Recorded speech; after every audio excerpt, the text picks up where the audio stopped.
a podcast to honor the gods. This better come with a sacrifice. Dave X Media. We wandered the halls of an infinite magic nursing home, led by a hippo nurse with a torch. Really just an ordinary night for the Canes. We passed so many bedrooms I lost count. Most of the doors were closed, but a few were still open, showing frail old gods in their beds, staring at the flickering blue light of televisions or simply lying in the dark crying. After 20 or 30 such rooms, I stopped looking. It was too depressing. I held the Book of Ra, hoping it would get warmer as we approached the sun god, but no such luck. Tawaret hesitated at each intersection. I could tell she felt uncertain about where she was leading us. After a few more hallways and still no change in the scroll, I began to feel frantic. Kata must have noticed. "It's okay," he promised. "We'll find him."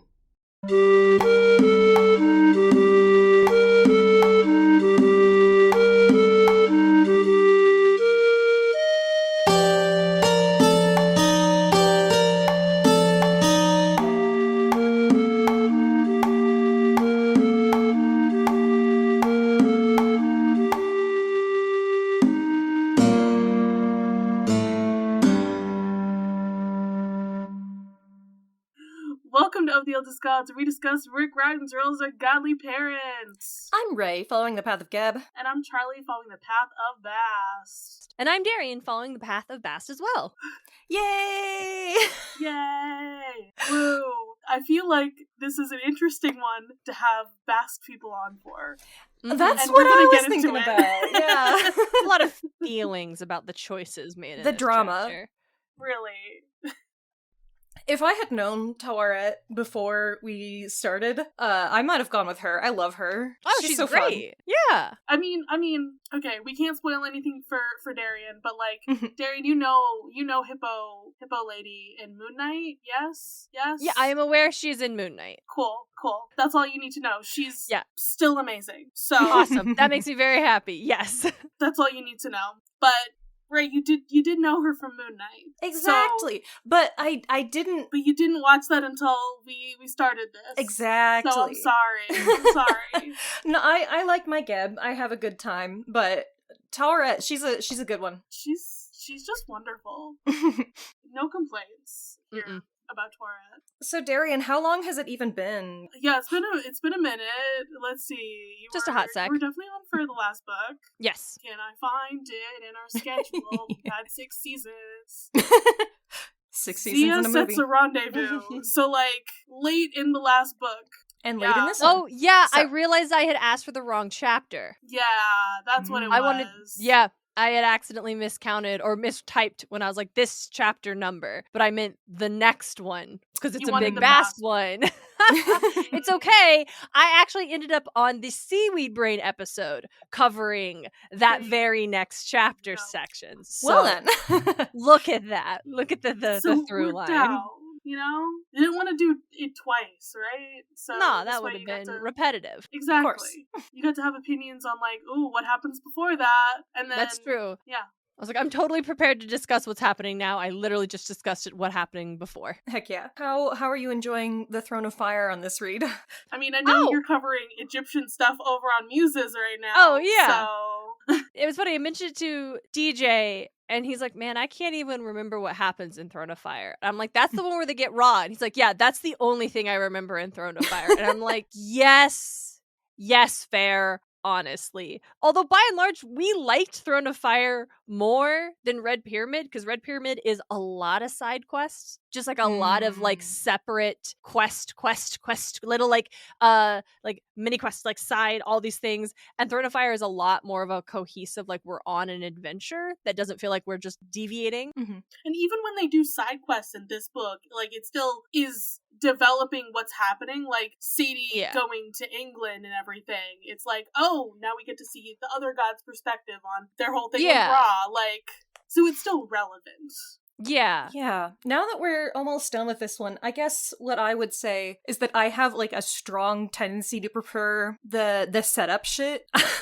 And so I almost always enjoy the first book in a series more. So I think that I'm still on that one with this. I really liked the first one. But there's definitely interesting things happening in this book. But again, the plot, like, I didn't remember shit about it.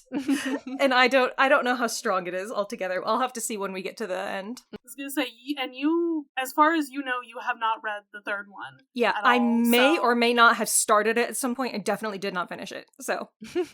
Oh, well, that'll be so fun for you. I know, I'm really excited. I know, we're gonna be still in the formula of, like, every other Rick Riordan podcast. Where we actually have a reactor.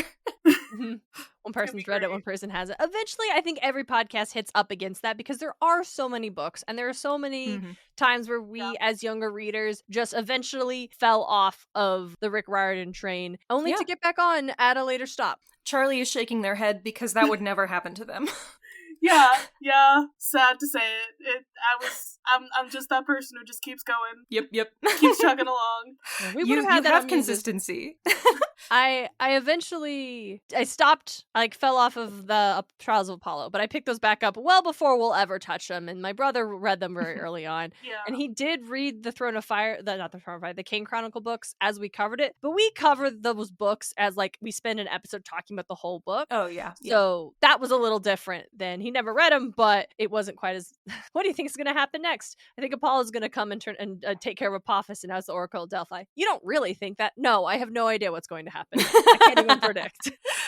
All right, well, should we start on the chapter here? Yeah. We visit the house of the helpful Hippo. Do we not love the alliteration? Okay. Yes. Oh yes, alliteration. Beautiful. And it's accurate. And yeah, I can't think of any issues with this. It's interesting. It's accurate, and it's got alliteration. A+, Rick. Hell yeah. Sometimes he does it right. Okay, so things that happened. The Kanes meet our beloved Tawaret, who is technically not Bess's ex, but just technically.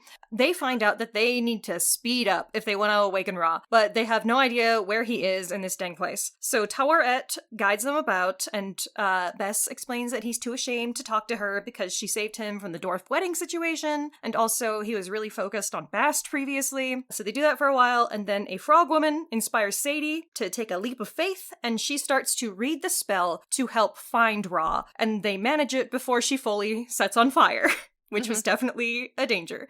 And then she uses that cool knife that she got from her not-boyfriend to wake him up, but they took too long in order to continue their quest, and Menshikov was here, and he knows it. And that is where we leave off. So, how are we gonna fix that? Don't know. Guess we'll find out. We'll find out next time on the Kane Chronicles. Well, so this chapter is trying to me because I'm gonna have to do a roundup. Because I don't want to waste our time on the amount of gods mentioned. Quite a few, indeed. I went through my copy of Richard H. Wilkinson's The Complete Gods and Goddesses of Ancient Egypt, and I went and marked the side gods that get mentioned in passing to be able to bring some to the table. And as predicted, all of their entries are very short because these are there's a reason Riordan picked these gods to be they're in the godly nursing home. Yeah. Because they're largely forgotten and we don't know a lot about them because it's been forgotten. It's good job, Rick. Yeah, for sure, man. You picked some good. I was half expecting to open one of these pages and find hey, we actually know a shit ton about Hecate. Why the hell? Because that's been a reoccurring theme over on our podcast this season is finding, hey, Richard, this capital C choice you made here. Can we unpack, please? But not this time. This is all pretty above board for me. Good. Love to hear it. So let's talk a little bit about some of these gods. I will be ending with Tawaret because we have the most about her, of course. So in case you missed it. So let's see, we had Mekhit is what Rick called her. There's a few different versions of her name. It's Mehet or Mekhit. She's a Nubian lion goddess, specifically Nubian in origin and everything. and definitely lion lady. And it doesn't list who her parents are at anything, it just lists her spouse, because I think that is her main myth, is the thing with her and her husband, who's also mentioned in the chapter. Oh, it's cool that she has a myth. Yeah, she does. Yeah, it just says that he brings her back. I just pulled up her page, and the way that they depict her is kind of interesting. You know, she looks more... Her whole face is more humanoid than you would expect. Well, not the face, the head is very humanoid, and then she has the lion face, like, sticking out. Yeah. Okay, so it says that it's possible that she might have been one in Eye of Ra, because there's, like, so many of them. Yep. So basically, like, every, like, lioness goddess is an Eye of Ra. Yeah, makes sense. Yeah, so it makes sense that she'd be confused with Sekhmet, of course, one of the other Eyes of Ra as well. So she's running away from Ra. So I guess Ra is her dad. There you go. And Honoris goes to retrieve her. And that's basically the myth. She goes to Nubia, and Honoris brings her back. Eye of Ra goddesses going to Nubia and being brought back is a reoccurring thing, because there's the same myth about Tefnut, and Tot, or Thoth, if you will, goes and gets her back by calling her, like, you are the most honorable, and, like, stroking her ego, and she's like, okay, I guess I'll come back if you need me. If I'm, I am that important. I guess you need me. I guess I'll come back. Yeah. And I just thought that was delightful. I guess this is why a group of lions is a pride. Yeah. Yes. I mean, this is also saying that she is usually synchronized with Tefnut, and also Hathor, and Honoris is syncretized with Shu. So, like, the two of them, like, and the relationship specifically is meant to be, like, Tefnut and Shu, I guess, who are also, like, gods paired together. This is saying that Shu and Tefnut represent the sun and moon, and Mehit represents the full moon, possibly? Unclear. Maybe. I don't know. It's hard to trust Wikipedia all the time. So that's most of what we know about her. She does have a really cool headdress, I will say. She's got like the horns that we saw on our bull god, quote unquote, from last episode, and then she's got like the little Uraeuses on that, and a bunch of sun discs and feathers, I think. Like, she's just got a lot going on there. Yeah, she's very ornate for a goddess we don't have a lot of record of. Yeah, always very interesting. Is there anything else on Honoris? So he is a war god, apparently, specifically. This is depicting him as just like a dude, but he's got, again, funky little headdress. He's got like 4 feathers, specifically. Okay. Hey, I would like to admit to you that I was on the wrong page. You were on the Mehit page, I was on the Menhit page, who is also a Nubian lion goddess. But she's dating Khnum instead. There you go. The Kingdom of Egypt lasted for 5,000 years, and you just did, in fact, have people copying off each other's homework and just changing it a few details here and there so no one would catch on. Of course. Huh, so fun. Honoris is also another child of Ra. Sometimes he has like a spear or a lance. Also sometimes a lion-headed god. Of course. Of course. He has an equivalent in Greek, and it is Ares. Yeah, I mean, war god, that makes sense. Wild. Yeah. I mean, yeah, still interesting. Because, like, some of these more minor ones, you don't usually get equivalents. But other than his, like, main myth, that's basically all of it for him. He does also sometimes get called Skybearer, I guess because he's, like, associated with Shu and everything. And I know DJ's not here, but just you need to tell him that Honoris is in Smartt. So... I guess we'll have to dedicate a full episode to him. I just saw that on here and I was like, that's important. There's one thing that in Wilkinson's text that's notes that I think is actually super interesting. So you mentioned earlier how he's often like has a spear or is the Lord of the Lance. And it often is, depicted with his like right hand raised as if to thrust a lance or a spear. But that the verb there, thrust, is super important because he's not positioned if he's going to throw it, but thrust it down into an enemy. Which I feel is a very specific method of attack. You know? Yeah, or like, more like from above, maybe? That's not, I mean, I can see that interpretation. Mine was more of like a finality of it, of like a lot of war deities I've talked about have had, like, they'll have bows or they'll be like distance, but that if someone is above you and they're gonna stab you with a spear, it's game over. And so it feels like he is representing battle and victory, or victory in battle. if you have him as being positioned as striking a killing blow. Yeah. More of a very specific element other than like a broad, we're going to battle, we'll see what happens. No. He's the one you invoke when like victory is at hand. But that's just me like projecting based off this one detail that stood out to me. Alright. They also had a Nice. little a cult together. The two of them, Aw. Ornis and Of course Maquette, they did. just had the cult center together where they were worshipped, and that's super charming. Yeah, I mean, they do seem to be like paired together, and like that's in a very important part and aspect of them. So, but the next god that I have here is Nempty, which is the falcon-headed god mentioned. He's straight up just a falcon. Just a I bird. guess. He's just a burb. He's a burb on a boat because he is a ferryman. Ooh, Okay. cool. Yeah. I love him. I adore him, actually. I just got to the page and I'm looking at the image of this bird on a boat, and I'm just like, wow. Yeah. The Egyptian name for wanderer. Oh. Yeah.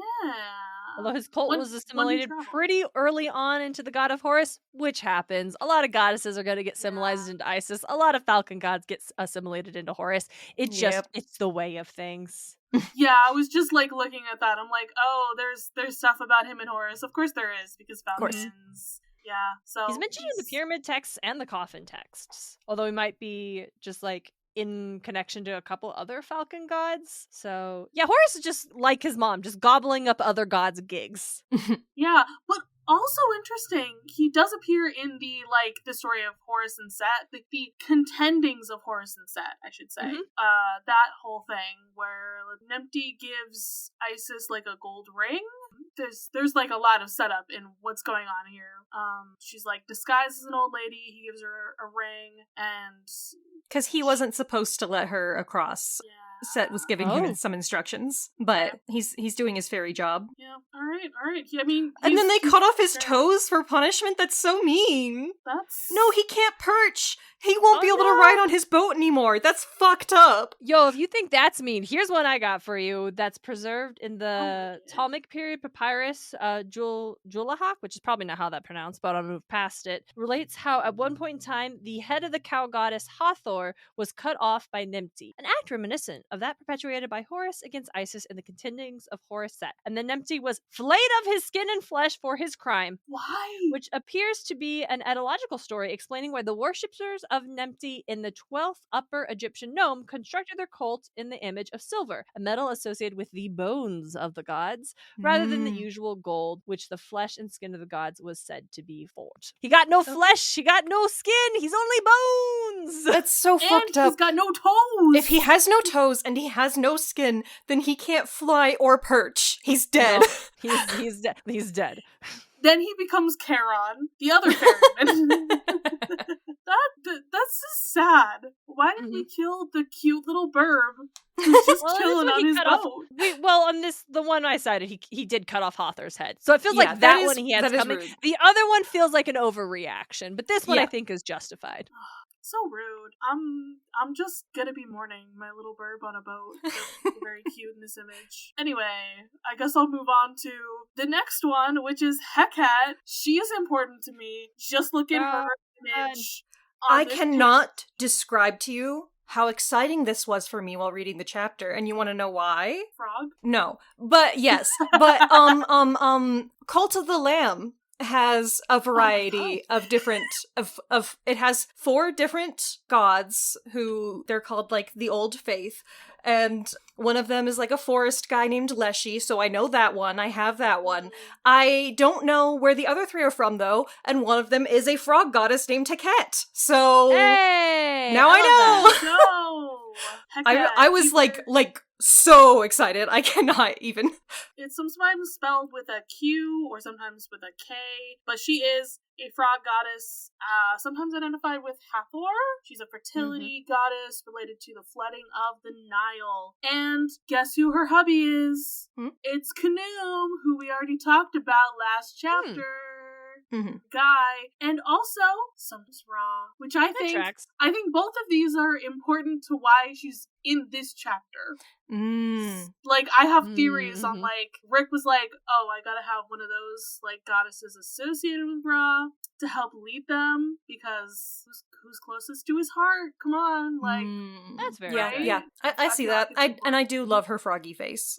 It's very good. Wilkinson notes that she was the frog goddess who assisted in fashioning the children of the womb and presided over its birth. So I love that as the idea of this frog goddess just like putting together the details of like, oh, just a little bit of sass and a sprinkle of ambition and a quart of anxiety. So if you're upset about your mental health, there's a lot of your fault. There's a lot of like fertility and like midwife gods and goddesses, but you know, you don't normally hear about like somebody forging you in the womb. Yeah.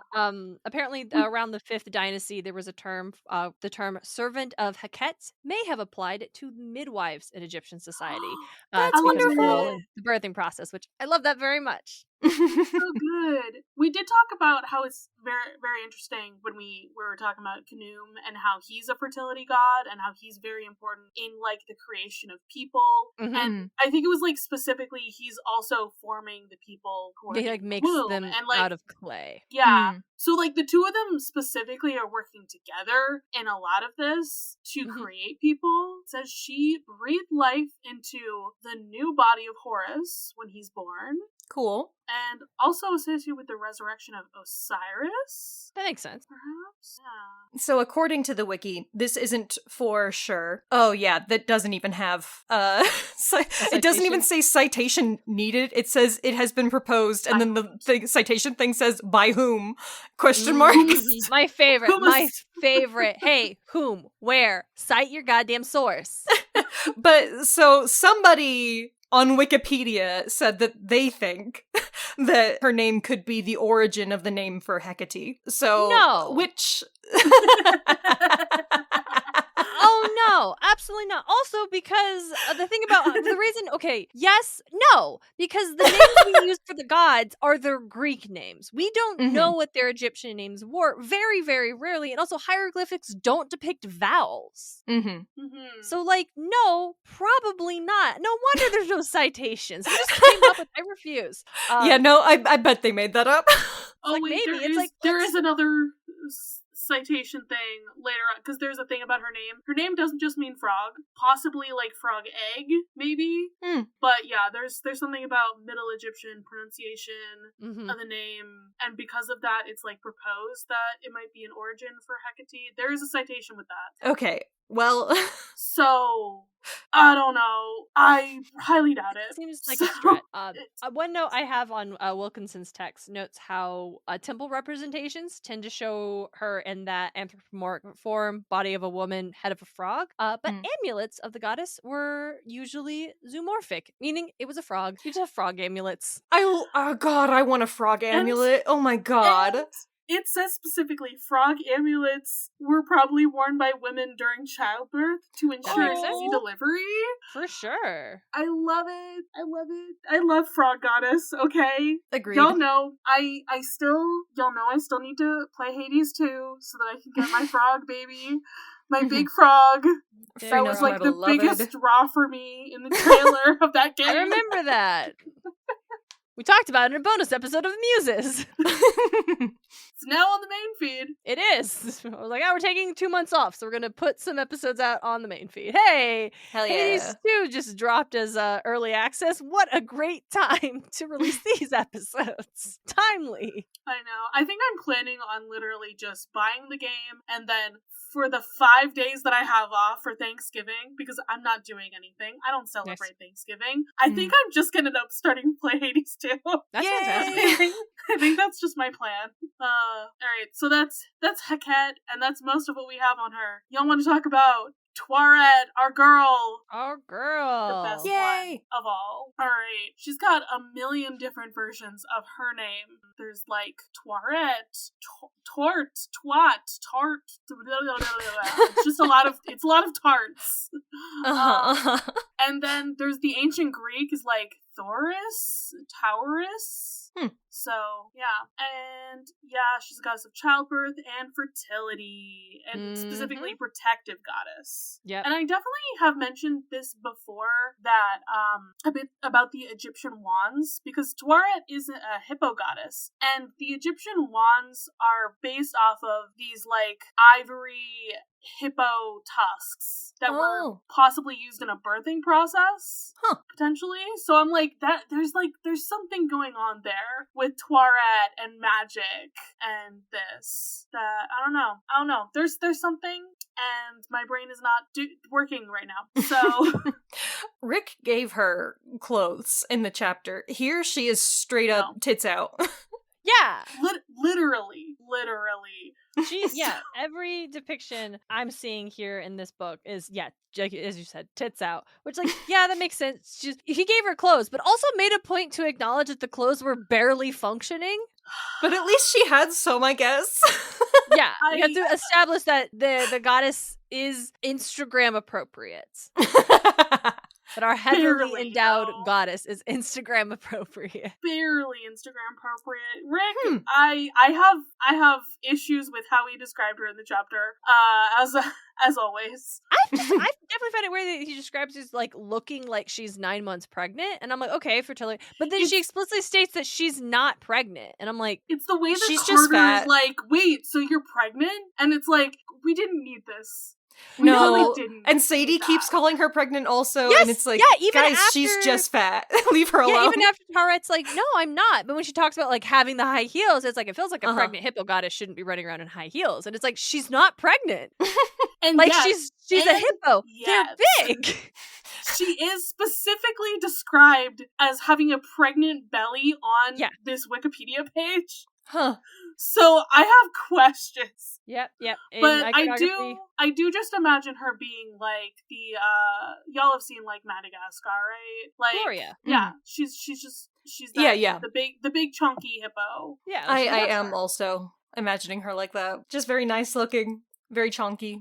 Nothing wrong with it. So I guess, if reading this now, it's like, oh, she's depicted with, to quote this text, pendulous breasts and the swollen belly of a pregnant woman. And I guess I'd be interested in diving, because we haven't done a Tawaret episode yet. I'd be interested in diving a little bit more into that iconography. Specifically, is the goddess meant to be pregnant, or is it just the symbolism of fertility and birth? That's and question. If it's the latter, Carter would know that and wouldn't have asked if she was pregnant. Yeah. Interestingly, she's does not have any listed children. I've already mentioned before when we talked about Bess, but Bess is her consort. Now we know why. She does not have a major cult center because she's a household deity worshipped throughout Egypt. Everyone loves this bitch.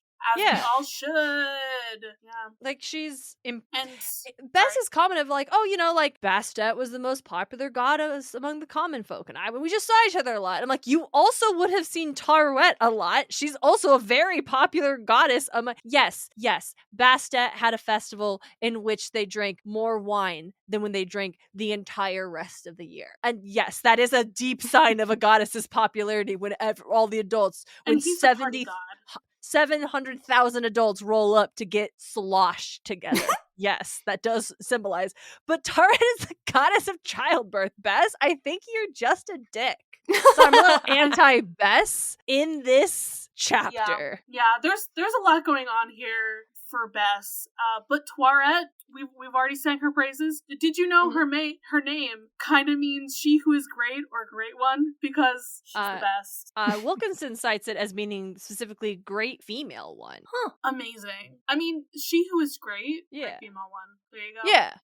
Her epithets are Lady of Heaven, Mistress of the Horizon, She who removes water, Mistress of pure water, Lady of the Birth House. So we're going to talk about her hippo attributes, but she also has some lioness attributes, specifically, like, with her claws, and does it say that she has, like, or something? I know there's definitely, like, the claws and, like, maybe the teeth of a lioness. Tail of a Nile crocodile. Paws of lioness. There we go. So we gotta have all of the ferocity in this woman because she is protector. Protect the babies. Yeah, I love her as a protector goddess. This one notes that oftentimes she's shown her mouth is like her lips are pulled back in a grimace to show her teeth to emphasize that protector form. That ferocity. Yeah, kind of like how Bess is supposed to be ugly to scare off demons, you know? She's like, hey, don't come over here. I'm gonna get you. Yeah, that's like the specific type of protective magic they like to use in Egypt. It's apotropaic kind of stuff where, you know, stuff same concept scary. as like a grotesque or a gargoyle, you know? You put something scary in order to keep the place safe. Gargoyles are based off of Bess, according to him. Right. I had forgotten, but yes.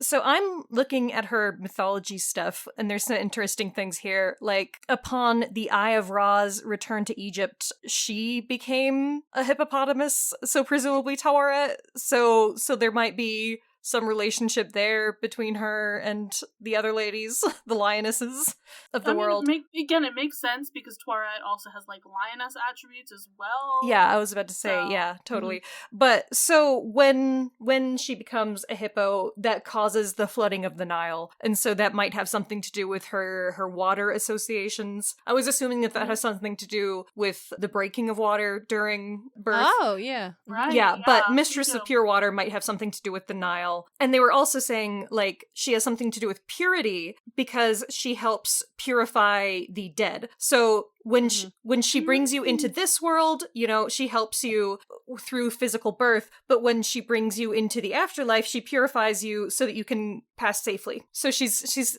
helping on both ends.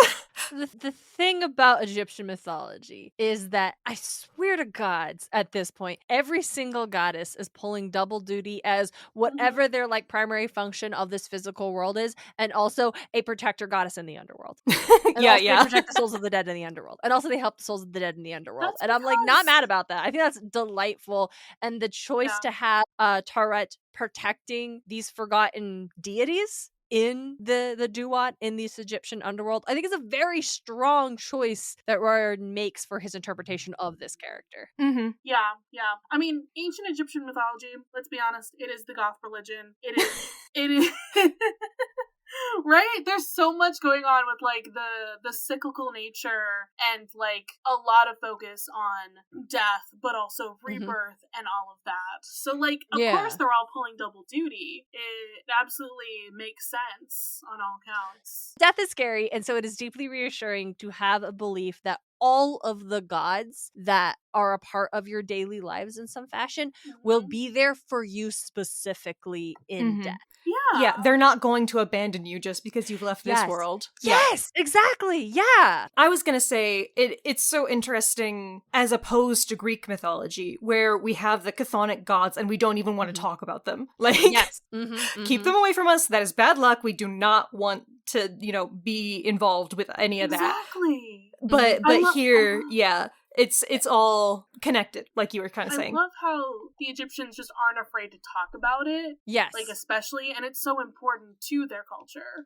It's, like you're saying, Charlie, it shows just a stark difference in the belief and connection and ideas and how Egyptian people thought about death than compared to Greeks, right? At least where we have recorded. But like in the Odyssey, Homer writes that Achilles tells Odysseus that it is better to be a slave in life than a hero in death because death sucks so much. And this is like was written at a time before the concept of Elysium or the Isle of the Blessed seemed to be like a popular concept of the belief system, but just this idea that like death was a shroud and it sucked and there was nothing good in it. And whereas the Egyptians believed when you die all of your gods are gonna escort you personally and you get to bring all your shit. And that may have been a thought that just the pharaohs had because the only records we have really surviving are in relation to the pharaohs. So did the common people believe this about death? I don't know. I probably eventually. And like if you're so good in life, you get to go to the field of reeds where you work the fields forever. Everyone needs a hobby. You just gotta pass the time. Something to pass the time. Yay, death. But I don't know. It is so refreshing to see cultures that like venerate death and aren't afraid of it, especially because the Osiris myth is so big in the culture too. It helps to show that, especially. Well, it's also because they have that deep, the Egyptians have that deep-seated belief of like cycle and rebirth in that, where it's the idea that the pharaohs will become gods again, and you will live again and the afterlife. So their idea of what death looks like is so different. Yeah. Sorry. Can we dunk on Bess, or are we there yet? No, I was just looking at more things on the page as well, because there's just, oh my goodness, there's the stuff that I mentioned about the wand, and there's something about Akhenaten here. Oh god. I don't know if I want to get into him again because I already talked about him so much. Now I hate him. But yeah, let's talk about Bess. Let's do this thing. It's amazing, and she should be venerated more. It's such, and listen, I just praised Riordan for the choice of the interpretation of Tawaret here as this like single-handedly, single lioness podly running this nursing home of fading and forgotten deities, and it's beautiful, it's lovely. Like, the reason I asked for this chapter is because I think the happy, what is it, Sunny Acres Assisted Living Community. Thank you, Sunny Acres Assisted Living Community. I thought like Happy Acres, but I think I'm just the alliteration of Helpful Hippo, I think, is for me. I think this is such a very fun Rick Riordan idea. This idea, it's like the borderline absurdity of a nursing home for the gods, but also a very practical interpretation for what would happen to these powerful immortal beings when their temples are long gone, when their worship has ceased, when they aren't even spoken of in like casual remembrances of their culture. Like, yeah, Anubis, Osiris, Set, Isis, like we know them, but Hekats and Nemti? Nah, I don't know her. That's not a thing that the broader population, that enough human consciousness is feeding into to help them be sustained as they once were. And so I think that's so, I love it when Rick Riordan takes big swings like that. I love it when he does big ideas like that. That's my favorite part of exploring these books. Totally. I don't love it when we have two women pitted against each other for the affections of a man. As he loves to do.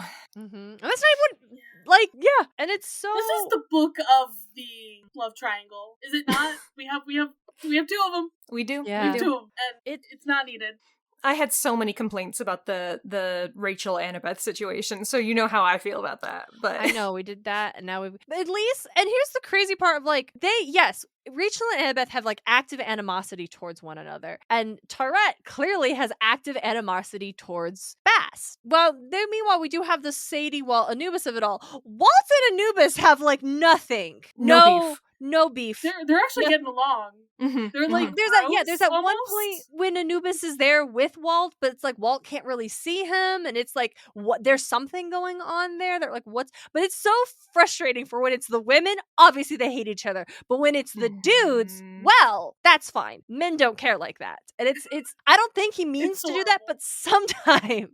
Yeah. It happens too often. And I think the complicated relationship between Bess and Tawaret could have stood on its own without the Bast thing. Without us treating Bast like she's such a bitch. A thing we have not seen about her as her character whatsoever. Yeah. I think that there is a charitable interpretation for all of these characters here. You know, there are unrequited crushes, and there is, you know, Bast being like kind of oblivious to the situation. Like that can be shit that just like happens and it's not really anyone's fault. But then like, why is Tawaret mad if Bast never did anything? And it's like, I don't really know what's up with that. Again, it does just feel like we're pitting women against each other for no reason. So I do think that there is a charitable interpretation of this situation, and that tends to be where I go, but I definitely see what you're saying also. I think my brother DJ also gives it a very charitable interpretation, where he likes to interpret it as Tawaret is not aware that Bast and Bess have worked through whatever that was. That Bess had a crush on Bast. She never returned it. They've had conversations. They're on good terms. They are friends. And whatever went down between the two of them actually has nothing to do with what Bess's feelings for Bast are. And I like that, because I think that's more nuanced, complicated, and like a realistic interpretation of like adult relationships, how sometimes it is like that. The text does not support this charitable interpretation, though, because Bess outright says he was obsessed with Bast, and that did cause him to treat Tawaret kind of badly. And skip to the end of the book, where there is a line about how Bastet reacts to an accusation Tawaret has about how she has treated Bast in the past, where she reacts with shame. That suggests Tawaret was right on the money. That Bastet Bastet is what she is called by scholars. Bast is her name in the book, and so that's the character's name in the book, and I keep switching it. But that suggests that Bast did know and did do it for her amusement and was just stringing him along. It's not like, yeah, this dude has a crush on me, but I also trust him 100%, and he's the only one I trust to watch out for my kids while I've got to go on this dangerous mission. And it's like, that's what you can't, as someone who had a lot of her guy friends having a crush on her growing up and then was treated like the villain for not liking them back, I don't love that the book suggests that Bast is in fact the bad guy here for not liking Bess back, or for also wanting to have a relationship with this person she viewed as a friend. Like Bass says, she always treated him like a little brother. In that text, it suggests that she never led him on. She never messed or toyed with him. She was just like, we're friends. I can't be in charge of your feelings. But Tawaret suggests that she is, and Bass is Bass. God damn it! Yeah. Too many. And Bass' reaction to this accusation that comes later suggests again that she is correct and that Bast was unkind. And I just don't love it for reasons.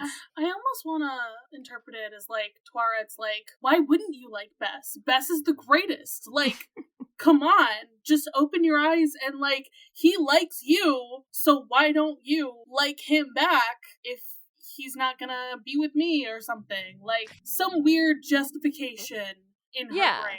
But so again, I think that there are charitable and uncharitable interpretations of all of these things because, you know, we have Bess saying, I didn't treat her very well. And there's a lot of things that could mean. It could mean leading her on or taking advantage of her. It could mean just not giving her as much time as she would have wanted out of their relationship. It could have meant, you know, brushing her off when he feels like he shouldn't have, which I think is a much more forgivable sin, you know?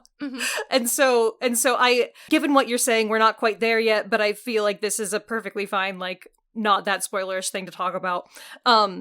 Given what you're saying, I feel like we can interpret Bast's, like, potential shame there in the same way. You know, it could be, you know, a leading on, or it could be a friendship where you feel bad about not liking someone back because you are friends, and that can cause a rift in your relationship.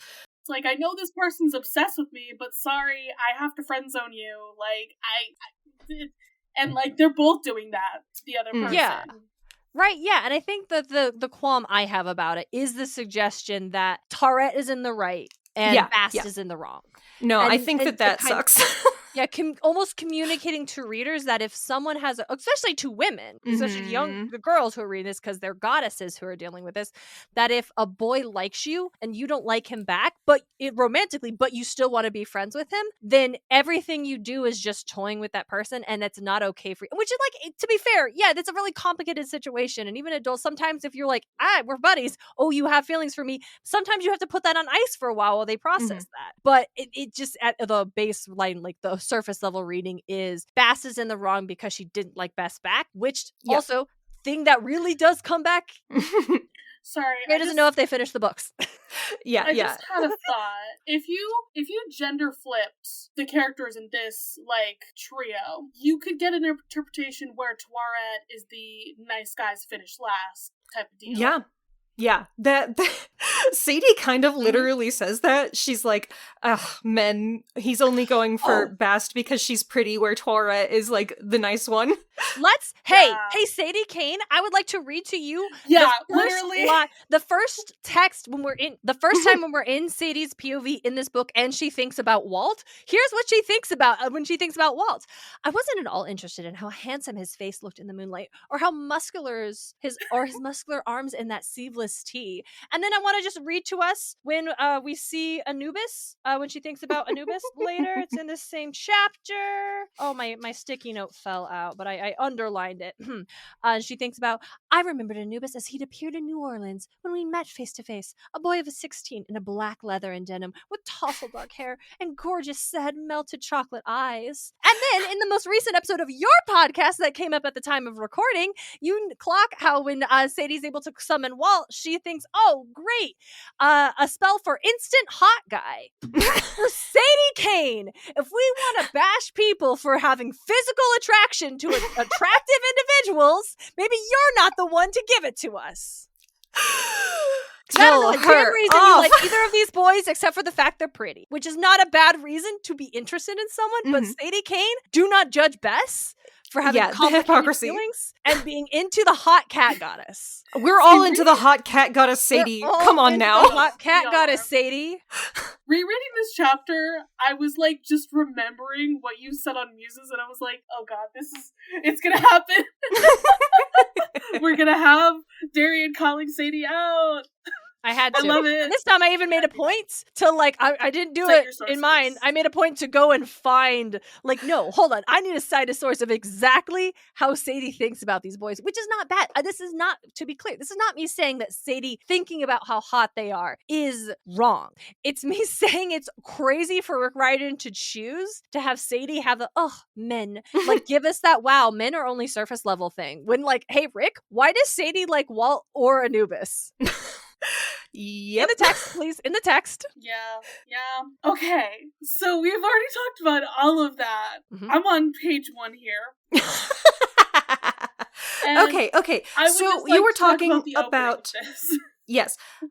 So what I kind of thought you were going to say is we were talking about how you really like this nursing home concept, but Rick almost kind of ruins it because he only ever talks about how shitty this place is and how everyone here seems so miserable. Oh, nursing homes are miserable. They are. are. And I think that's wildly appropriate for the idea of the you were once a powerful worshipped being, and now you're here. I don't love the representation of old people, but I do also see that point that, you know, see, nursing homes are miserable, but they're frequently miserable because the staff are shit and don't care about the people there. And or like poorly funded. Yeah. There's like rampant abuse in nursing homes, and it is a huge problem. But Tawaret isn't like that. But I mean, she's massively understaffed, as in it is literally just her. Yeah, and I think some her, spirits and some Shakti. Yeah, some Shabti and some floating lights, and that's it. Once again, Raye, we get the floating lights. I know we were talking about that last chapter and how we were like, okay, what is the mythological precedent for these floating lights? Because I was trying to relate it specifically to Ra's sunboat and, like, you know, sunlight and... But we've seen them on the other boat before, too, so I'm just like... And so, I could have just said it was like a boat thing. Now they're in a nursing home, so I don't know. Yeah, the same thing is like those like weird invisible spirits on Calypso's Island, though. Like, I think if Owen hasn't done an episode on these things, Owen, I'm calling you out. We need to have an episode on weird invisible servants somehow and how they relate to the greater Riordanverse. Yeah, you have to classify them. Like, what are they? What are they? What are they? Yeah, and that is never described in any way. Like, do they have a level of sentience? Like, can we call this a form of slavery? Or is it like a spell? Like, you just cast a spell to do this thing, and it does that thing automatically. It's a Roomba. They have a personality on Ra's sunboat, so, like, if they can have a personality, then I would say that there is some ethical questions that we need to answer here. Like, is this a mixture of mage hand and dancing lights? I don't know. It's unclear to me. But yeah, nursing homes, Sadie does not like them, despite growing up with her grandparents. I think that old people's home is kind of a British word. Like, I've certainly heard that before, but I think that it's more common in England. And yeah, so she's like, I don't mean like an old person's house. I mean like an old people's home, a nursing home. Like, it sucks there. Yeah. I mean, I don't have, like, fond memories of going to old people's homes, so I understand, Sadie. Fully understand why you would not like that. No, it is a deeply uncomfortable place to be the majority of the time, and I don't like to say that because I think that ageism and, like, elder abuse are serious problems in our society and that we need to appreciate and take care of our elders, but I will say that I'm not particularly comfortable there either, so... Yeah, and it's not because of the folks who live there. It's like you said earlier. It's largely because of the folks who work there. They bring this energy to the space. Or in the sense, even if it's not necessarily the folks who work there are bad people, it is like, for we think here with Tawaret, the funding. Who is helping the her? funding? No one. There's no other resources. It probably would be slightly less depressing if it wasn't this one hippo goddess having to run around and help every single god. Yeah. I mean, I was just gonna say also, like, the sadness of, like, how some people, like, are so close to the end when they're there. And that's what it brings up for me, at least. The gods here. And the gods here. Yeah, they are certainly in a degraded state. Yeah. I mean, they literally mention how some of them, like, fade away. You never see them again. It's like, oh, that's... Well, she thinks that they might fade away. or they just got lost somewhere because the place is so sprawling and labyrinthine that, like, who knows? I think it's also super interesting because it's like, this is the fourth house. It's the house of rest. And the interpretation of the house of rest as a rest home, as a nursing home, an old folks home, is, again, the thing I find super creative and interesting. Yeah. But it's also like, that this was the house of rest. It suggests that, and again, they're following the path Raye would take after dusk, like through the underworld to dawn again. And I think we also have to remember that this path has been interrupted. Like, this house used to be part of a cycle, and it is no longer part of that cycle. And it has in fact become this, like, rest home for the gods after that cycle was interrupted. So we have this question of, like, if the Canes are successful, if we bring Raye back, if he starts doing this cycle again, like, what impact will that have on the deities here, on the nursing home, on Sunny Acres, like for Tawaret? Like, what is that going to do if we are part of a functioning system again? Right, because if the system was functioning, the implication of the House of Rest is that it's a rest stop, not a rest home, you know? Yes. Yeah, and remember, this is right after the Lake of Fire, which is supposed to be, like, this reinvigorating place and everything, too. So it's like, if Raye ends up, like continuing the cycle and, like, coming back and everything, it's like, he should be able to reinvigorate those who are at the House of Rest. Yeah. Hey, real quick. So, if this was a totally different plot, same Rick Riordan book, still Katie and Sadie, I do that all the time. Still Carter and Sadie, but instead of having to bring Raye back, there's something else they have to do, and Raye is still doing his thing, so they follow the path of Raye.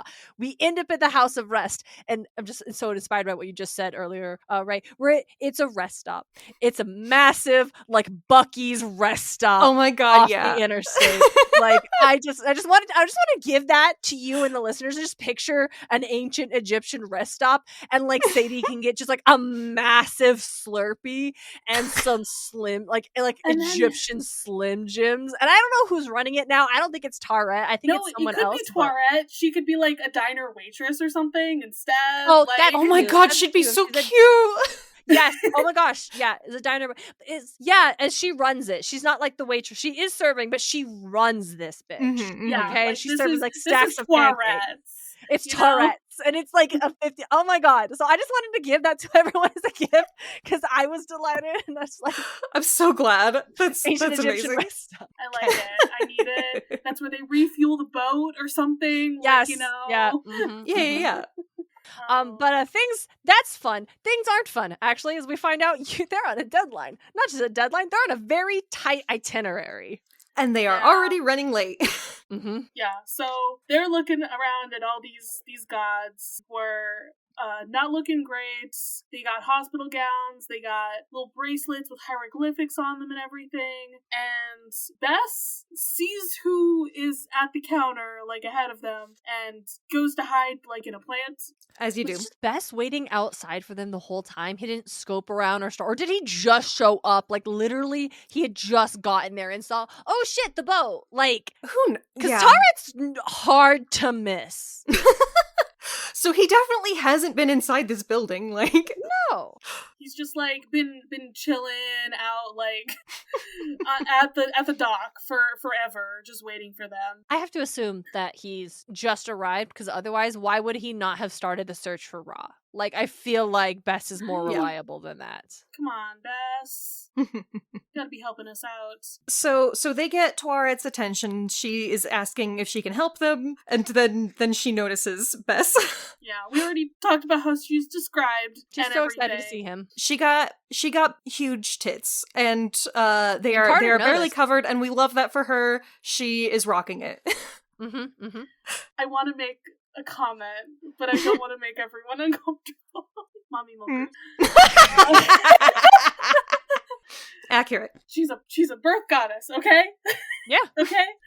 It's right there. Anyway, they're like very like, oh, that's a hippo. That lady, she's not even like a human person. She's just a hippopotamus. Okay. Wasn't expecting that. Carter does immediately know who she is, and is she staring at her breasts? He's totally staring at yes. her boobs. Yeah, absolutely. They're just out. And he is like a 14, 15-year-old boy. Yeah. What else do you expect him to do? I mean, I would also be looking. I'm sorry.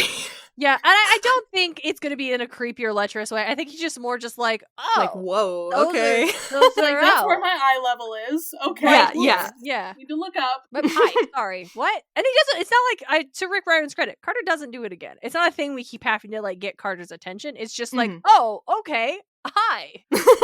Yeah. Hello. Oh, wasn't expecting you to be that tall. Okay, cool. So she does immediately notice Bess. She's like, oh my god, hi, Bess. And Bess is trying everything he can do here. to not be having this conversation right now. He is pushing her off on Carter. He's like, yeah. So like, we're trying to do a thing. Plants. Because also, what's odd is that like just going again at the whole like Sadie criticizing Bess for only caring about like appearances and being into Bast and whatever, and like, oh, but she seems so nice. Like, why don't you like her back? Why is there not a Tawaret? He's clearly not into you, and you're so nice and so cool. You need to have more self-respect, girl. Like, if this boy is not going to pay attention to you, and all you are doing and all you have done for him, that is on him. That is not on you. You need to stop. Like, he is not worth your time, your affection, your energy. Like, why is it not? You're too good for him. Yeah. You're too good for him, Tawaret. Not Bess. She's so nice. Why don't you give her a shot? It's like, fine, if you're not going to like Tawaret, she's going to go find someone who will like her back. As much as I love her, honestly, in this chapter, she comes across as needy and like as not just taking a hint, like at all. Right, babes, take a hint. You're clearly into him. He's not into you and wants to pretend that you're not there or that he's not there. And it's like, he ghosted you after you saved him. And I do appreciate the exploration of him being like, that sucked. That was the worst day of my life. I'm so embarrassed that she saw me like that. I can't handle that. Like, that, again, if that was all it was and we took out the vast of it, very interesting, very complicated. I'm so into it. Agreed. But it's not that, so never forget. Yeah, there's just a lot going on in this relationship. Yeah, she does need to have more self-respect than to just be obsessed with this guy. Babes, he ghosted you. He ghosted you for 200 years. And no. Okay. And I get it. Like, it's not like we don't all love Bess, but yeah, like, come on. She's just hung up, and that's also fair. And but also to the credit, she doesn't have anyone else to talk to. Like, all of the other gods of import have been like put away in relics and artifacts, and like only a handful. And clearly Tawaret's had her hands full doing this. So like, it's not like she's got a friend to be able to talk to and tell her, girl, no. So she's just been all up in her feelings this whole time. Yeah, agreed. Girl, really poor girl. So it's very interesting to me that we're in Sadie's perspective, and Carter's the one who's been having all the heart-to-hearts with Bess lately about like the situation with Bast and unnamed third person who we now figure out is Tawaret, and Sadie's the one to be like, oh, I completely understand this situation. What's going on here? You two used to date. She saved you. Got it. Don't need clarification. Carter's the one who would have needed the clarification, right? Sadie has been gossiping about relationships her whole life, and Carter has been traveling around with only his dad for company, so... Yeah, that's fair. Yeah, Sadie's like, it makes sense that she's like, I'm on it, I got it, I'm caught up. Yeah, it's great. So Bess is like, let's keep us on business, okay? We need to awaken Ra. What? Wait, what? What's going on? Mm-hmm. And yeah, so she does not seem to be into this, and she seems even less into it when they say that it was a favor for Bast. But it's not just about Bast, though. It's also just we're trying to save the world. So we need to save the world, okay?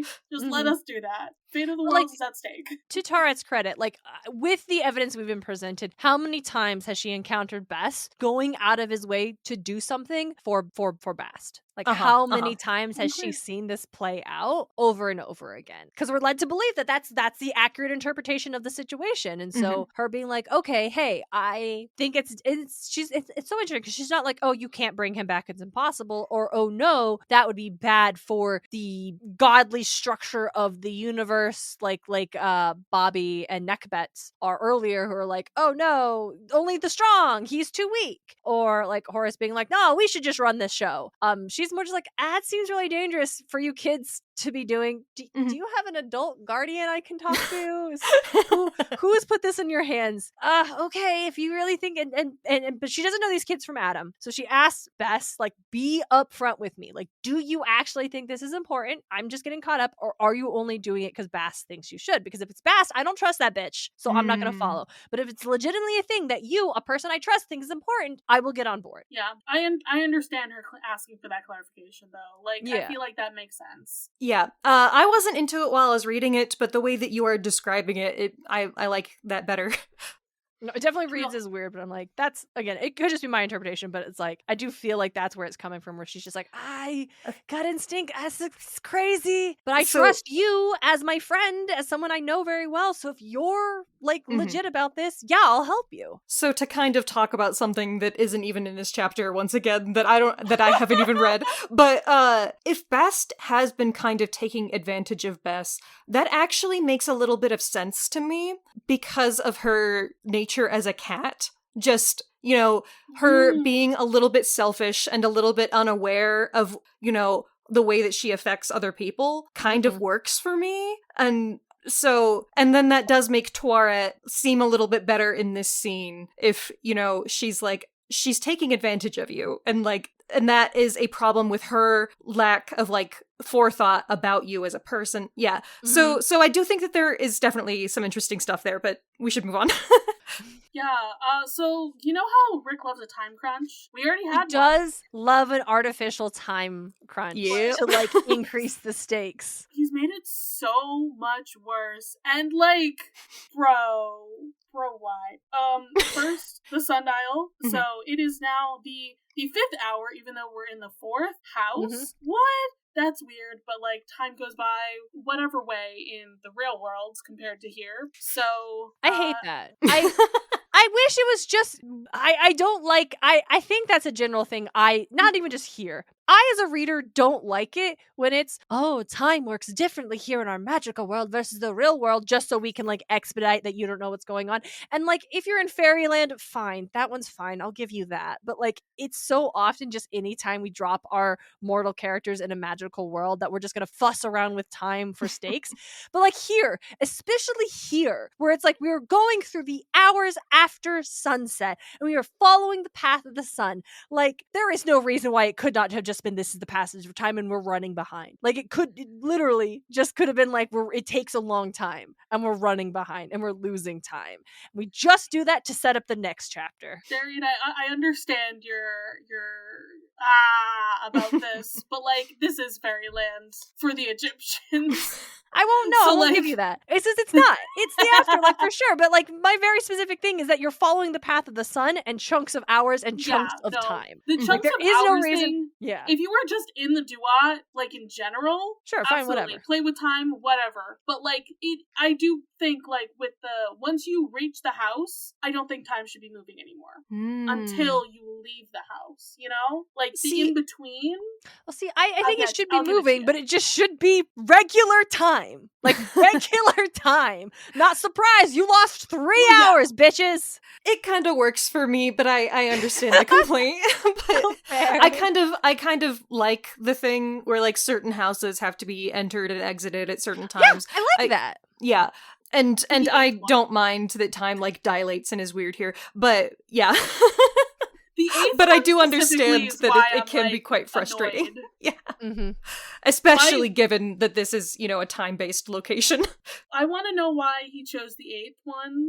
That's what specifically gets me about it. Because like the entry and exit makes sense, that you need Absolutely. to, sunset and sundown and whatnot. But yeah, I would like to know if there's precedent for why he chose that the House of Challenges needs to be exited at a certain time. I don't know. Maybe he was just like, because the folks who run the escape room have clocked out. They're on their lunch. You need to show up during operating hours. Yeah. There you go. Absolutely. We'll get to that chapter and we'll be like, oh my god, Darien told us it was an escape room. Can't believe. Aw, shit. Darien, no spoilers. I'm sorry, my bad. Yeah, so we got our time crunch. And we're already on hour 5, so we gotta speed up, guys. We gotta go look for Raye. Gotta take a leap of faith. Yeah, so they talk for a minute about like all the old folks here. We already talked about our guys, Mekhit and Onuris and everything. Yeah, they're cute, and it's really sad that he disappeared first. And then she can't be alone. They cannot be separated. They're like cats that have bonded.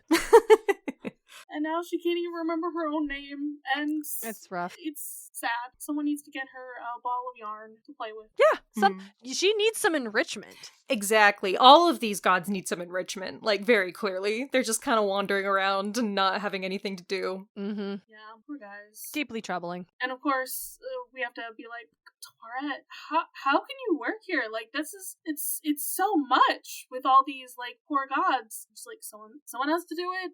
I'm a protector. I used to scare away demons. Bess was always much better at that, of course. Tawaret, no, like have some self-respect, babes. Yeah. Okay, yeah. Tawaret. Let's circling back to the rest stop real quick. Tawaret, as our waitress, who also runs the rest stop because it's Tawaret's place, and some like demon truckers come in and they try to start like harassing some like lady goddesses who are in there or something or whatever, and she like chases them off because it's what she does. Yes. Hell yes. Fanfic. This is great. This is great stuff. I'm endeared. Like, this is a safe haven. Excuse you. Yeah, not having it. Get out of my turf. Yeah, she uncomfortably says that she wasn't needed anymore on the surface, and she's like not looking at Bess, so oof. But she's found a purpose here, even though it's not the most pleasant of places. So that's good at least. Yeah, she understands their sadness about waiting forever, and look at the time, let's continue finding Raye instead of talking about this relationship drama. I mean, we legitimately don't have time for this. Exactly. So she thinks that she saw a falcon-headed god somewhere, and that could be Raye, so she leads them off, even though she is not really sure where they need to go. So they're looking for a while here. Okay, when it says that she's leading them with a torch, does Sadie mean an actual torch or a flashlight? That did not occur to me. Shit, I have no idea. Let's hold on. Does she? How is it described? Pull the torch from the nearest sconce. It is an actual torch. It's a fire. That's what I was gonna say. Like, where does she get it? Where does she click it on? Yeah. Okay, fire torch. So it is. Charlie. Yes. Yeah. Okay. It took me a second. I was just like, wait a second. It says she has a torch. This is our British girl. Oh no. Alright, Sadie's like holding up the book of Raye to see, is it gonna glow? Here? No. Playing not hot potato. We're playing warmer, colder, like hot cold. But except it never gets hot. Yeah. Exactly. Nothing's working. And then they run into my exciting girl, Heket. Who's just like leaping on the walls. I love it. As you do. As one does. She got out again. She's bouncing on the walls. The old people are so bored they're bouncing off the walls. They need enrichment. This is Okay, this is making me think of that episode from Danny Phantom where they all got sick and they got ghost powers. And I'm just I'm just imagining when Sam is like clinging to the walls because she can't like not float. Yeah. That's Heket right now. Good episode. It's just Yeah, like basically that. Just chilling on the walls. She's fine. She's doing great. Okay, and then here's where we have Sadie Bess. guilting Bess for not liking a girl back. Like, come on now. That's no good. She's always saving me. She's always wonderful, nice, and kind. Everyone assumed we were dating. She's just too nice. Bess is giving, you have to let a man be a man, with that she's always saving me. He is, yes. Her competence emasculates me, and I'm like, Bess, you're better than this. And he wants a bad girl. He doesn't want a good girl. He does want a bad girl! Oh my god, yes! You're absolutely right! Can I just say, if this relationship were an Am I the Asshole post, I think everyone is just the asshole. I think that's that's the secret. And everyone they're sucks all here. bad here. Yeah, and they all need to communicate. Not that they're bad people, but they are doing badly with each other. To each other. Yes. Yeah. Yes. They're not treating each other as well or as kindly as they should. They all need to sit down, have a cordial talk, and that's it. And you know, maybe work out some kind of throuple situation. I don't know. You know? Yeah. I don't know if Bass is down for it. That's the only problem. She seems like a loner cat. Yeah. I don't know. She's also like related to fertility and related to protect. Here's what would really happen. I think it started as a throuple, and I think they would just tell Bess to see his way out of it. Yeah. I think Bast and Tawaret would just realize that they have a lot more in common, that they have a deeper connection, and I think just eventually So be it's like, Korasami? Is that what we're saying? yes, they'd be like, actually, you are great, and we do like you a lot, but like not like that, actually. Yeah. I kind of love this, that like the two of them are going on dates, but they always still bring Bess along because he's like their best friend. Yes. But it is their date. He's just like there. Yeah. It's just me and you and you and me. Just us and your friend, Steve. Exactly. So it's our friend, Bess. Amazing. Beautiful.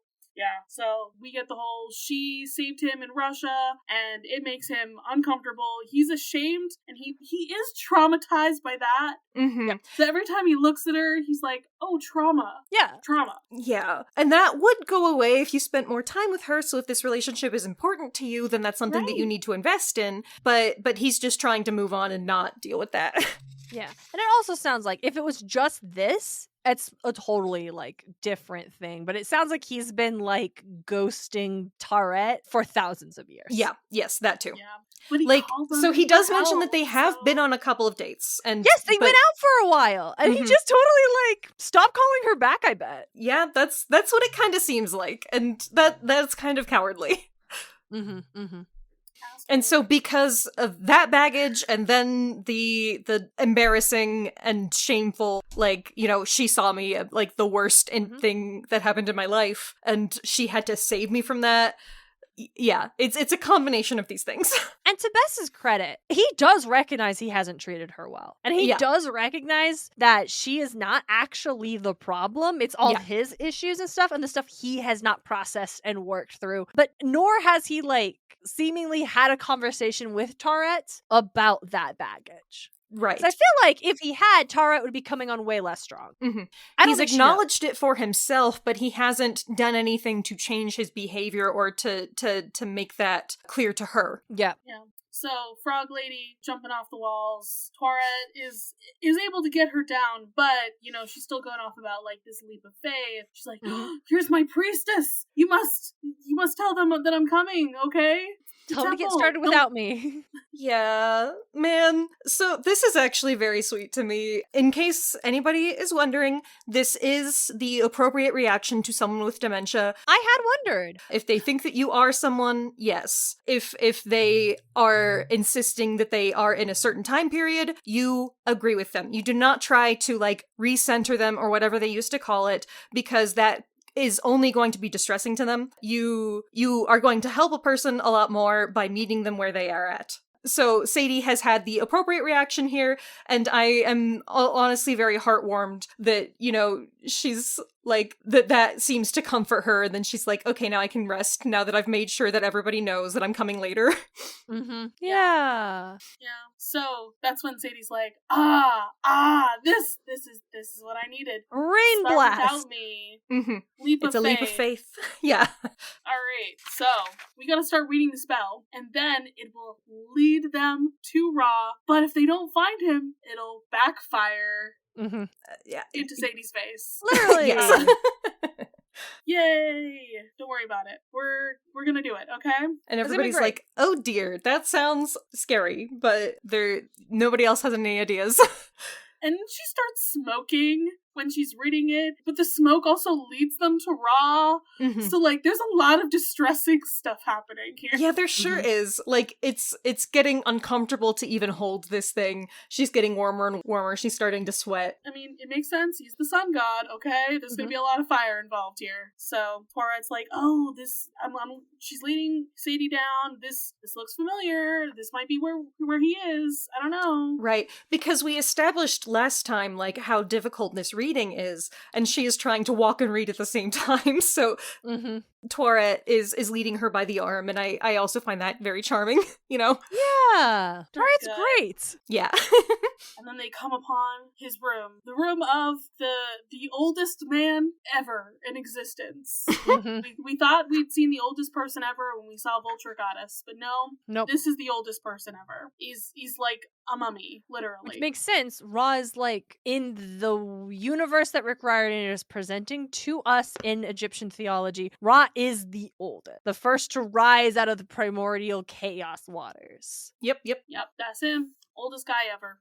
And he's not waking up immediately. Like, they open up the windows for, like, the light of Ra to return, but he's not waking up. Wait a second, we need to open the mouth. His lips are, like, sewn together, it looks like, you know? So she's saying the last couple lines, and then she opens his mouth. Cool. Are his lips actually sewn together, or is it like the thing where you just haven't talked or opened your mouth in a really long time? Yes. And when you finally, so, yeah. She says her like mouth, dry, his mouth was know? pursed like his lips had been sewn. Yeah. So, yeah. So it's just very close. It's just very close. It's sticky and dry. And she doesn't say that she actually cuts or slices anything. She just touches the knife to his lips. Yeah. Probably good. She probably accidentally cut off his nose if she tried to do that while she was reading. Yeah. You know, she just, like, touches it, opens his mouth, and then blood flow. He breathes. His eyes flutter open. It's... Yeah, I kind of hate the description that he is, like, reinflating as, like, his blood actually, like, reinvigorates like an him. air pump. See, I was ignoring that description and instead imagining, like, the true love's kiss you get on Once Upon a Time, where it's like beam of light showers everything, and then it's like that's also good. But no, instead we get inflation. Oh God, don't say that. So he's still old. Yeah, he doesn't seem very well. Yep. I'm like waiting for... Okay, so specifically the first things he says are, I like zebras and weasels are sick. I'm waiting for that to be relevant somehow. It's so specific. Yep. And we move on. So, yeah. Like, all right, it's got one more aspect. Let's go get it. Surely that'll fix this. Yeah, my favorite one, the scarab beetle guy. I think he was always terrifying when he's represented. So can't wait. Y'all, earlier when I had this book that I was referencing, and I was like flipping through, and I got full on jump scared by Capri in his anthropomorphic form, where he is a guy with a beetle head. It is absolutely like the only full page image in this entire book is of this image of Capri, and it feels like it was intentionally done because they know how fucking crazy it is. Darien, the way you say his name is just making me think of Capri's Sun, and now I need a Rick Riordan like take on this, where like Capri's Sun is spelled like the god. separate. He would be Instead. selling his own beverage. And it's literally He the sells sun. juices. Bug Here it is. juices. It was when we were talking about Hakettes, and I flipped the page, and I got just absolutely jump scared by Yeah. this man. Oh, huh. Mhm. Yeah. Yeah. It's just a full Occasionally, when I'm flipping this book doing research for episodes, I just get attacked. Just a whole beetle for a face. A Wow. whole beetle for a face. And again, that is the only image in this entire book that takes up a whole page. No text. Amazing. There were some that is like a half page and then a column of text, but that is the only one. My God. There are some funky looking gods in this religion, let me tell you. I My love 'em. favorite It's- is still it's- the guy that's just a snake, but he has human legs. And I've shared this on the Muses Discord. Yes, and I he's missed it during the Geb episode. He's amazing. Just phenomenal. Unhinged. Okay, but So we're talking about, we've got Raw, not all of them, but a part of him, I guess. yeah. We're not doing too shabby. 2 out of 3. Carter gives him the crook and the flail, and he starts sucking on it. Doesn't like it's a help. Okay. pacifier. Let's take that back. Okay. Okay. Maybe not the greatest. So I love this next part because they need to take him with them. They need to hurry. So they just have Bess pick him up. And, Bess is a dwarf. He is very short. What I'm imagining is like this incredibly long, like stick figure of a man who is just cradled in like this buff dwarf's arms. And I do love that image. It's cartoonish. It's beautifully I'm also picturing a cartoonish. Scooby-Doo type where it's like he's got him held above Yes! his head as he's running. I also imagined this. I was like, again, more reasons for this to be a cartoon. It's just this sequence. Yes. Let it be animated. Don't the Please. gods and the animal forms and the magic. It's all gonna just This it'll is the it'll be series that I'm stronger if it pushing all for. gets to be animated. If anyone gets this to animate it, please, as a series, it's the way that it makes the most sense to me. The This is industry has no cartoonish. respect for animation at this point. So It's true. And it's like Disney, that's what you're built off of. Come on. Literally, Come on. please. But they, no one in the West seems to have any respect for animation as an art form, and I hate it, but whatever. it's I devastating. can't wait to talk about my plug. I can't wait to talk about my plug. Oh boy. Okay. So as they pass all these old gods, they seem to like have some idea of what is going on. They're excited that Ra's back. Yeah, they get jazz as hell. This is great. The one jackal-headed god who's like, here comes the sun. There goes the sun. That was fun. Yes, I like that. very I'll give her good. credit in that one. I love it. And we see a familiar amulet on the Yeah. ground. Ra sees it So first, rude. and he's like, uh-oh. On the floor. It's a snake. It's a bad snake. Bad snake. Vlad Yep. was here. Evil Vlad, the ice cream man. He's here. And Sadie He can left. tell that it's there to taunt them on purpose, and that's the moment that she notices the sundial and that things are bad. It's like 8 o'clock. It's like, fuck. We missed so Yep. many deadlines. Uh-oh. We were here for 4 hours, apparently. That's absolutely crazy. They were here for 3 hours, because it was 5 when they Right, started. just 5 when they got True. in. And now it is Right. 8, and that means that they can't exit the 8th house. It's already too late. But they can't enter the Oh, right? yeah, my bad. Something like that. Yeah, the gates are already closed, is what it says. So, Well, they gotta unfortunate. figure that out somehow. Somehow. Or the world will just end. Maybe that's it. The world just ends, and the next book, it's the post-apocalypse. Wouldn't that be interesting? We actually commit to destruction of and entropy of all things. Right. Can we not just have that happen in a series where, okay, the apocalypse is happening, the apocalypse happened, we didn't avert it, and now we are in a post-apocalyptic world. That's the baseline premise to the not Age of Apocalypse. Like Blades in the Dark is a Oh. that role playing system. I think it might just be called Apocalypse. Apocalypse World is the Apocalypse World. original game, yeah. Thank you. And so the premise is the apocalypse has happened. There is something incredibly wrong with the world, but no one knows what it is. They have recently announced they're doing a variant of it that is slightly more relevant to today's day and age, where there's something very wrong with the world, and we all know exactly what it is. We can't do anything about it. Ooh. Fun times. Mm-hmm. Well, that is the chapter, my friends. Darien, where can the people find you on the internet?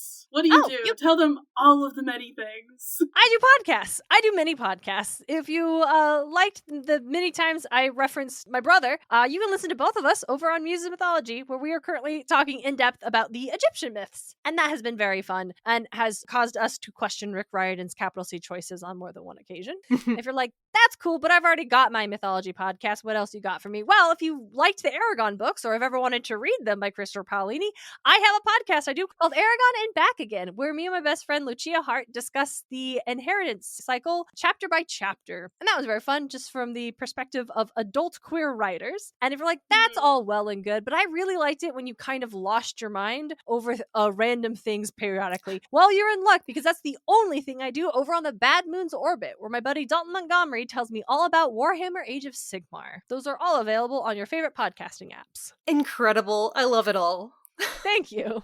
Darien has just such a wide range of things. I do. And it's always amazing. If you like to waste your time on social media apps and you're a big fan of YouTube Shorts, you can follow the Muses Mythology on YouTube, where I post shorts where I dress up as different Egyptian deities and do memes. You do the Egyptians too? Sorry, Greek. I totally misspoke. No, only the Greeks. I highly recommend it. Darien is hilarious on all of them. Thank you. Who's your newest one that you was it just Ares that was your newest one? Yeah. Okay. Ares is the newest one. I finally found an angle where I feel good doing Ares stuff. Yay! That's so exciting. Good stuff. Ares is your gruff but incredibly passionate warrior for the social good, and will tell you why you shouldn't trust cops. Yay! Laws are just rules that the wealthy make to oppress the lower classes. And that's the Ares vibe I'm going He's for. He's the god of rebellion, you know? Yeah, right? That's what I'm going for. I like it. Yeah, he's not the strategist god. He's the god of the people in war, you know? I like that. Courage. The common man. Yeah, there is a comic I read once that describes Athena as the god of the generals, the god of those in power, the war of kingdoms to maintain the status quo, and then Ares represents the people who desperately need to break the status quo. I like that a lot more than how their dichotomy is typically described. So yeah, I appreciate that. So and in my videos, Athena's just your burnt out, former gifted child, eldest daughter type. Hell yeah. She really needs to take a nap. As she should be. All right, do y'all have some plugs today? Plugs media that you would think that people would be entertained by, enjoy if they, perhaps like it. It's something that you like that you want to share with people. Yeah, since we talked about animation earlier, and also because I happened to receive a package 2 months earlier that I was expecting, if you haven't watched K-Pop Demon Hunters on Netflix yet, you should. I'm sure it's been promoted here before. It's still good. It's still strong. Good. They have formally confirmed that we will be getting a sequel, projected for 2029, which makes sense. Animation takes a long time. So happy that they're being given a lot of time to work on whatever this, although I don't personally believe it needs to have a sequel. The fact that they are not trying to churn one out in 18 months makes me reassured that it's going to be on the same level as K-Pop Demon Hunters, the first movie is. And also I pre-ordered the Funko Pop of Sussy and Derpy, and it wasn't supposed to be released until January, and it came today. Well then, yay! And I was so happy to open my door and almost trip over a tiny box on my porch. So that's what I'm going to do. Great animation. I feel like it probably should win for best animation this year. Really, what else was it up against? Elio, okay, but come on now. If you tripped over it, then it would have fallen over. Almost. And then almost tripped. Yeah. And then you would need the tiger to put it back up. Oh my god. It's Derpy, and Sussy is on his head, and it even comes with the planter, the flower pot. Oh my as a gosh. loose thing, so you can position it upright, or as I have it right now, on its side right next to them. Good. Cute. I'll send y'all a picture in the Discord server so you can see it. It's very good. It's beautiful. beautiful. And it glows in the dark. Like, what? Like the eyes glow in the dark or something? You or know, like I the don't whole know, because thing? I had to run out of my house to do errands, so I haven't had a chance to like sit it in light and then bring it into a dark room and figure out what. Yeah, you'll have to see that stripes later. I'm might so glow. excited. I'll figure it out. I'll let you know. It's gonna be great. Yeah. So I've mostly just been watching a lot of YouTube, so I'll recommend one of those people. Recently, I've been watching Cam Sandwich, K-A-M Sandwich, Great name. and he makes videos about strange and wild video game, or not video games, board games. Strange and wild board games, mostly. Sometimes he'll go into tabletop RPGs a bit, but so he mostly does really shit and weird board games and just talks about like the bizarre nature of them. And so he also has like a bracket of the worst board games. And I think that he's done that a couple of times. And you know that shit is so much fun. Recently I watched The World's Longest Board Games, which there are some wild ones, and the longest ones are mostly war games, and they can go anywhere from 24 hours to forever. To forever. Like war. So, yeah, I would definitely, if you have any interest in silly-ass board games, definitely recommend that. Nice. Good shit, good shit. All right, my plug. So last night, I finally decided to sit down and watch a show that has been on my list. It is ongoing, so I don't know how things are gonna go here. But have you all heard of Disney's Twisted Wonderland? Oh shit! Oh, yeah. yes. Hey, is it worth it? Hey, should I check it out? Should I check it out? I think you I've should been check it obsessed out. with the concept of this ever since it was just this weird thing in Japan. Mm-hmm. Yeah, and it's officially on Disney Plus now. Disney has an anime. Guys. Yeah, I need to check out this show because, because every once in a while the character designs will like go around on Tumblr where everyone's like, beautiful. what the heck is happening here? They are so beautiful. I recently described this to, I think, Robert, and I was like, oh yeah, it's like based on a dating sim, I think. Yep. And it's kind not. of. It's not. No, but it is like one of the, like, you interact and talk and pick. It's like a school thing, right? But it's not a dating sim. It's not a dating sim. It's an RPG. It's like literally like a magic RPG. You're going to a magic school. Yeah. And so at least from the game based off of and everything, you don't get to like choose like one of the houses as they call them, because of course everybody has to base their magic school off of the same thing at this point. Mm-hmm. You don't get to choose one of those. You're like separate and everything because you're cool and you're the main character. Yeah. The main character is called You, which is really cute. Mm-hmm. Oh, they just did that? Okay. Like, why you? Why you? Yeah. Mm-hmm. And I mean, like, they specifically, the anime is based off of the manga, I believe, which has a slightly different, it has like a specific plot line and everything. Yeah. That actually, I find that idea encouraging, that like, you know, it's not just gonna be complete like game-based cash grab, you know, that somebody has already plotted this out and made sure that it makes sense. Yeah, there's a manga, there's a novel, there's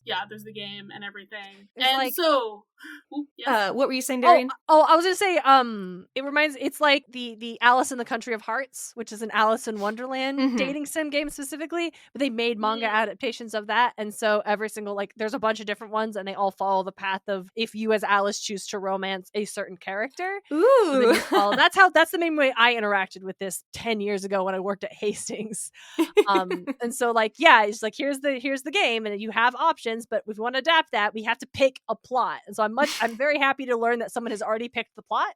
Yeah. And we're adapting that thing. It just feels stronger than if we were just going from game to this. And I don't know why that is to me, but that sounds deeply reassuring. And they're all so pretty. It's one of those things that, man, me and my ex-best friend would have been so fucking into. We would have been so goddamn into this. It would have been annoying how hard we were going to hyperfixate on this together. It's so cute and good. Okay, so our 7 houses. We have Heartslebule based off of the Queen of Hearts, because everything is based off of a Disney villain. And it's Night Raven College. We have Savannah Claw based off of Scar. Octavinelle based off of Ursula. Scarabia based off of Jafar.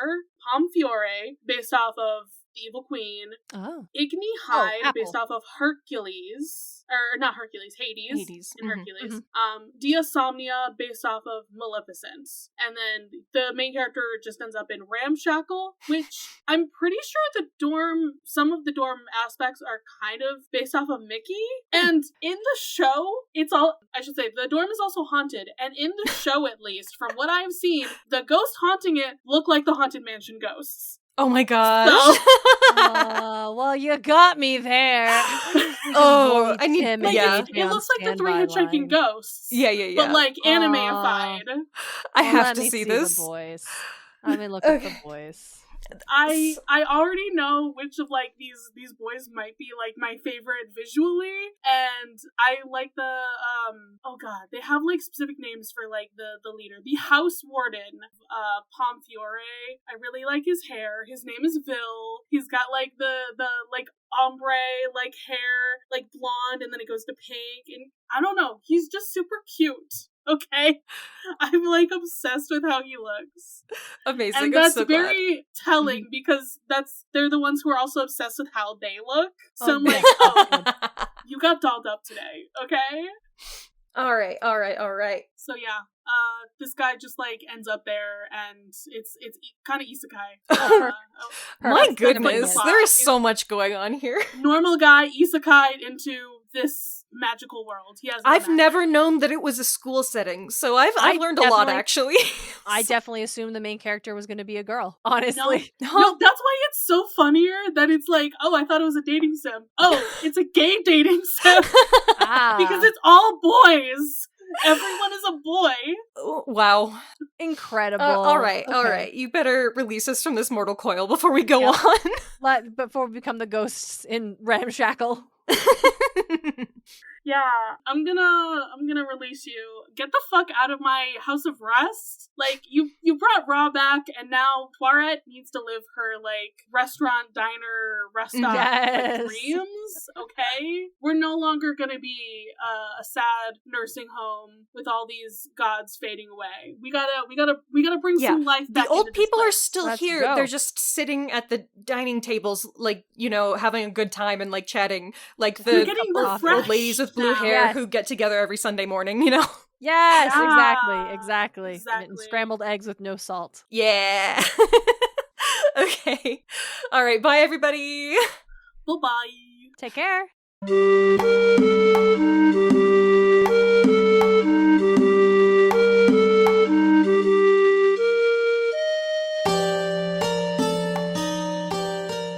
You can follow this podcast's socials at Of the Eldest Gods Pod on Instagram and Tumblr. You can send us a message through the duat to oftheeldestgodspod@gmail.com.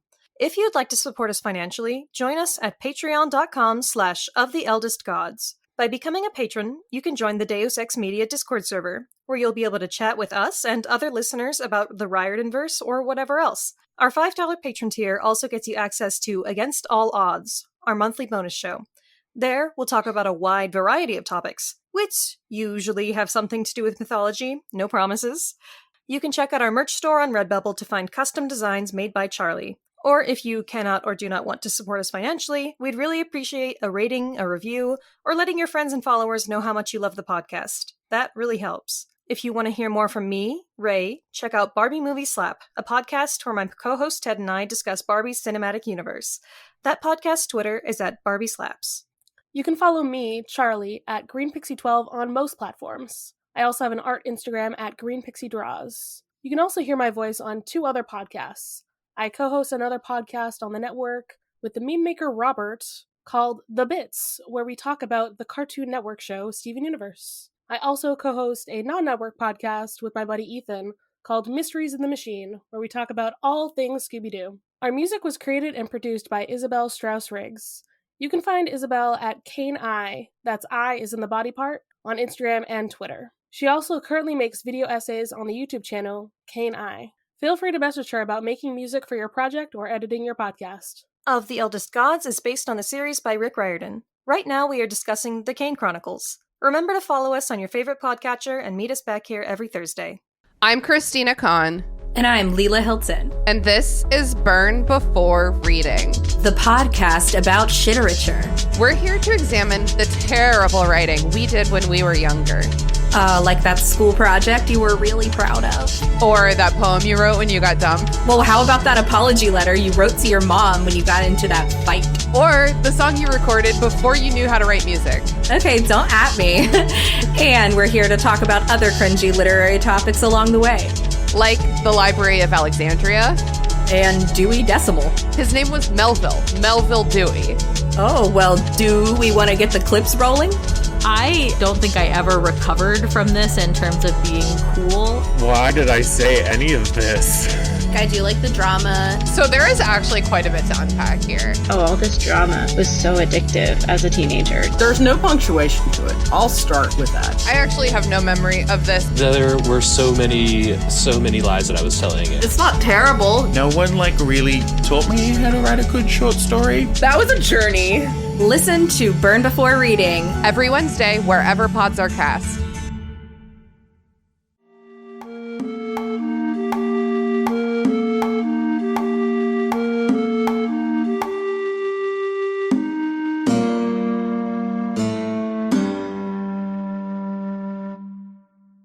Oh, I really messed up the fur. Like, he's still going at it. Oh.